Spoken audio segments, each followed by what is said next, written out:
দেখো আগের ভিডিওটাতে আমি টাইম রিভার্সাল টেস্টটা দেখালাম, নেক্সট ভিডিওতে আমি ফ্যাক্টর রিভার্সাল টেস্ট এটা আমি দেখাবো। তাহলে ফ্যাক্টর রিভার্সাল টেস্টের কন্ডিশনটা হলো ফিশার ফর্মুলাতেই দেখাচ্ছি। ফ্যাক্টর মানে ইন্ডেক্স নাম্বারের ফ্যাক্টর বা উপাদান কোনটা, প্রাইস আর কোয়ান্টিটি।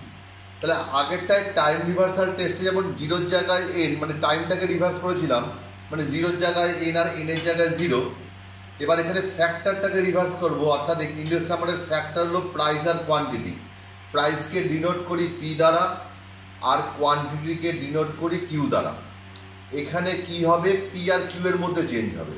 যাই হোক, ফ্যাক্টর রিভার্সাল টেস্টের কন্ডিশনটা হলো p zero n into q zero n, P zero n into q zero n equal to summation p N q n by summation p zero q zero, সেই ignoring 100। এবার আমি দেখো p zero n আর q zero এনটা লিখলাম, left hand সাইডটা লিখলাম, price index নাম্বারটা এখানে বসিয়ে দিলাম, প্রাইস ইন্ডেক্স নাম্বার ফিশারের।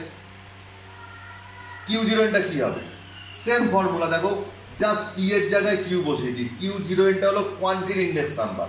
তাহলে দেখো এখানে পি এন কিউ জিরো ছিল, এটা পিটা চেঞ্জ হয়ে গেছে, পিটা চেঞ্জ হয়ে কি হচ্ছে কিউ, আর কিউটা চেঞ্জ হয়ে কি হচ্ছে পি।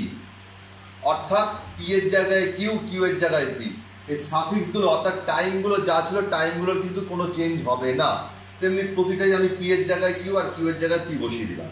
বসানোর পর তুমি দেখো এইখানে এইটার এইটা কেটে যাচ্ছে, P N Q zero, P N Q zero কেটে যাচ্ছে, আর P zero Q N, P zero Q N কেটে যাচ্ছে। তাহলে পড়ে রইল কি, বা রুট ওভারের মধ্যে একই জিনিস আছে বলে একটা হয়ে যাবে।